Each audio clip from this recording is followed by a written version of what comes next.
Hey, this is Don the Idea Guy, back with a new episode of the Big Yellow Sticky Podcast, your secret soundtrack to all the sticky notes I post at BigYellowSticky.com every day. Today is episode 113, and the title is Constantly Curious.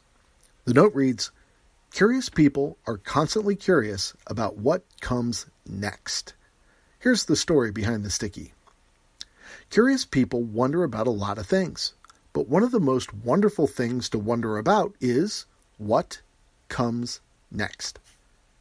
Being curious about what comes next ranges from imagining the technology available in the far-flung future, by the way, where's my damn flying car, or just trying to anticipate the follow-up questions your customer may have after receiving your proposal yesterday.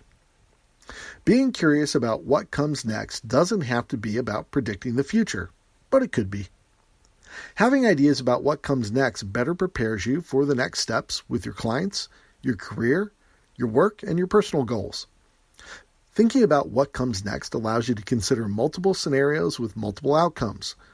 When you let your imagination play with possibilities, you are better prepared for whatever does come next. When you run mental scenarios with both positive and negative outcomes, you are less likely to be surprised and more likely to be prepared for even the toughest curveball. For example, let's say you have a proposal out to a client and you're thinking about what comes next. The first obvious option is, what if they say yes and accept your proposal as is?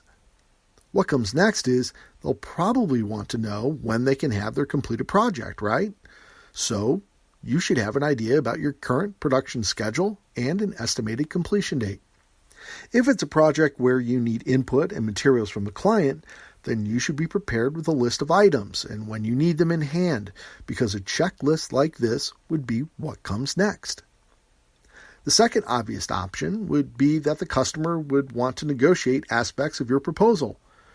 The price is always too high, right? Then why act surprised when you hear someone with an objection to your price?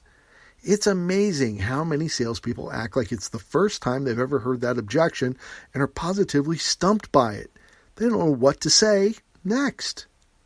But not you, my curious friend.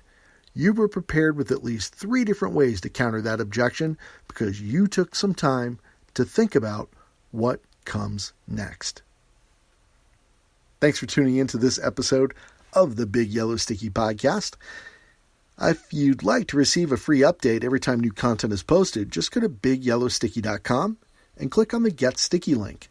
Once you confirm your email address, you'll begin receiving a daily alert that includes a copy of that day's custom-created sticky note that's hand-drawn by me using a Sharpie marker on a 3M yellow Post-it note.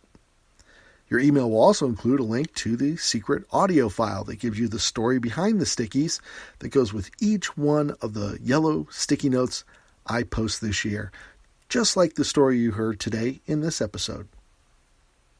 One more thing I'd like to start doing in these episodes is to occasionally mention a sticky supporter. If you go to BigYellowSticky.com and click on the supporters link, you'll see a way that you can become a sticky supporter by buying me a cup of fancy coffee to help support the work I'm doing here, and some of the cool stuff you get with it, like a custom sticky note with your name written on it, along with a link to your website and perhaps a promotional message, depending on how many of those fancy coffees you buy me. Today, I'd like to recognize sticky supporter Nick Loper from SideHustleNation.com. Thanks for the coffee and supporting the stickies, Nick. I'll be back again tomorrow with a new episode. I hope you'll be here to hear it.